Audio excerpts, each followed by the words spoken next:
Bw'abadde ayogerako n'abamawulire olwaleero ku byazuuliddwa mu kalulu akaakaggwa mu mukago gw'abakyala ogumanyiddwa nga Women's Situation Room, Ssebutinde ategeezezza nti okukwatibwa kwa Besigye Ntakera kikyamu.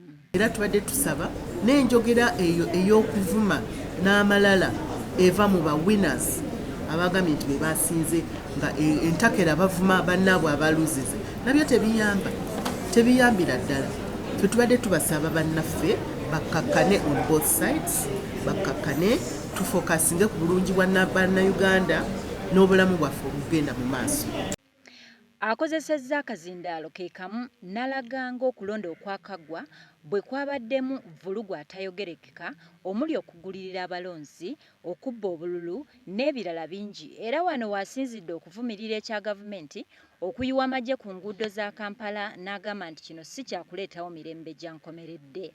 Abamagye bangi ku luguudo, abapoliisi n'ebimotoka bya poliisi ebiyisa tiyagasi naki gaffe tulowooza nti embeera eyo si ya mulembe nnyo era nga twandyagadde okulaba nti si embeera eyereetawo emirembe egya nnamaddala. Kugamba mpadde example ya pressure cooker, omuntu bwabanga obufumba pressure cooker oyinza okugiraba nga esirise oba nga esiiya katono naye nga munda pressure ebuildinga. Tetwandyagadde kulaba piisi eyo yefaananako nga omuntu afumbira mu pressure cooker kubanga bwogezako okugulawo pressure cooker eyo mangu ekutulikira wenna n'ekwokya. Kati nga ffe tulaba nti presence y'abamagye oba ya poliisi n'abantu okwekuuma naki kiringa nga pressure cooker. Ffe okusinzira wano mu situation room reports ze tufuna n'engeri gye tulabyemu ebintu nga tubadde tusaba gavumenti ekkakkane nayo. Ssebutinde era asabye gavumenti okulekeraawo okunyigiriza Besigye okulagayo ebyazudde ebyavudde mu kulonda, n'agamba nti ekikulu ekyo kijja kulemesa Besigye okujulira kubanga ennaku ezijulira zijja kuba zimuweddeko.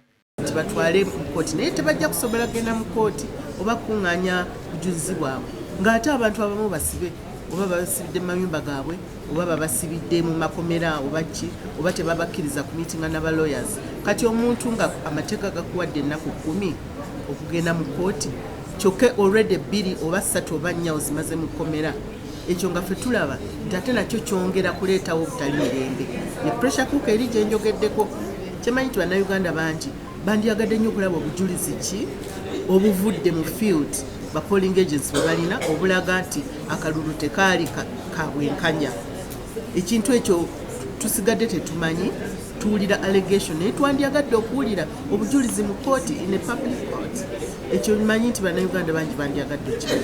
Kale ffe ekyo kyekirowoozo kye tubadde tuwa nti okukuuma emirembe mu ggwanga ekisooka opposition ekwate ekkubo erigenda mu kkooti okuwaaba emisango gyabwe, naye ne gavumenti etusaasi ereka abantu bano basobole okubivinga cases zaabwe. Ate naffe abantu ba bulijjo tetunyumirwa nnyo kulaba zitiya gas tanks n'abamagye nammundu ku streets. Eyo si ye peace eri sustainable. Twagala okulaba nga tuzeeyo mu bulamu bwaffe bwa bulijjo ng'emirembe egya nnamaddala gizeewo. Eddoboozi lyerimu lyerivudde ne mu balwanirizi b'eddembe era nga basaba gavumenti ejja amagye g'eggwanga ku nguudo. Okusinziira ku ndifuna owa Human Rights Network agamba nti ekifaananyi ky'amagye okubeera ku nguudo kyongerenge awamu n'effubitizi eri abo abalemeddwa okuyitamu. Naye ng'okuntuninga okumukwata ate ng'ogamba nti amenya amateeka, ekyo si kya buntu bulamu. Tubadde tulondoola akalulu kuva we kaatandikira paka ye kawunzikidde, era ne ku lunaku lw'okulonda twalondoola era ne tuwandiika mu bifo bingi results nga bwe zaali pronounced, bwe zaali uttered. Kati n'olwekyo abantu kino mukitegeeza nti balina information gye balina eyava mu different places era balina freedom of computing that information.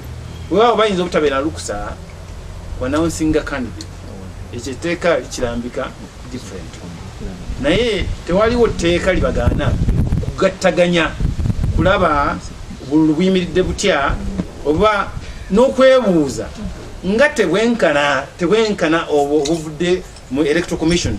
Eddembe lyawe era kyakwewuunyisa nnyo okulaba nti waliwo omuntu agezaako okulaba nti information eno eri mu bantu abalala esangulwawo egibwawo ennyagwa kunyaggwa.